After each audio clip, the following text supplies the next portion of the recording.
Hey everybody, so I am currently on a road trip out west for the next few days, and I decided to stop off at a random small town for about an hour or two, and so that's exactly what I'm going to be doing for the next hour or two.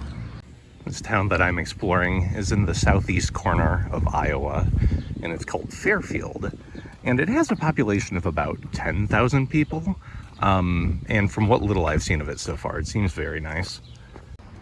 This is the center of town. As you can see, it has a small park with a bunch of shops around it. This reminds me of what you would see in like a random Latin American town, where you have one block that's dedicated as like the city center, and then the rest of it's, just kind of nice buildings. Found a map of the downtown. They've got a number of options here. According to this, they even have like an Ethiopian restaurant. Not something I expected to see in small town Iowa. Here is the local courthouse. I've noticed in my travels in small town America that they really go all out in their courthouses. I've been meaning to record a travel vlog in a random American small town, in part because I don't think I've ever seen one of those on the internet, and in part because it's more of a challenge. Anyone can go to Tokyo and record a video of the most interesting city in the world, but can you make one of Purgatory? It's a better question.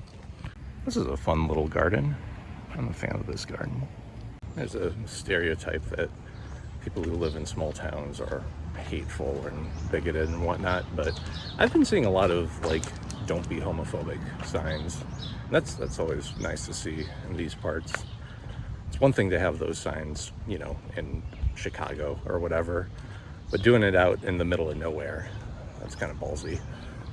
Looks like they have a railroad that goes straight through the center of town.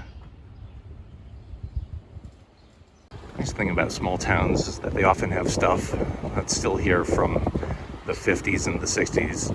Like that sign, that's not new, and I like it. The weather's been very hot lately. It's like 85 degrees right now, but in the past few days it's been like record-setting heat throughout a lot of the US. And you would think like, oh, if it's been like 100 degrees, then 85 is not so bad, but 85 still sucks. Not every small town in America is the same.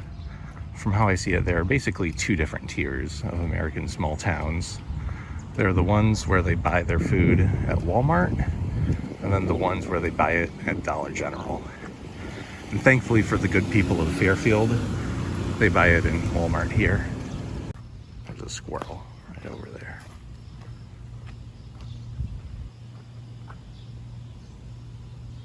One thing that I've noticed about this town is that a lot of people like to hang out on their porches here. And it's not just old people. Young people are doing it too. Usually it's just the olds doing it. Typically, small towns in America like to have one thing that puts them on the map.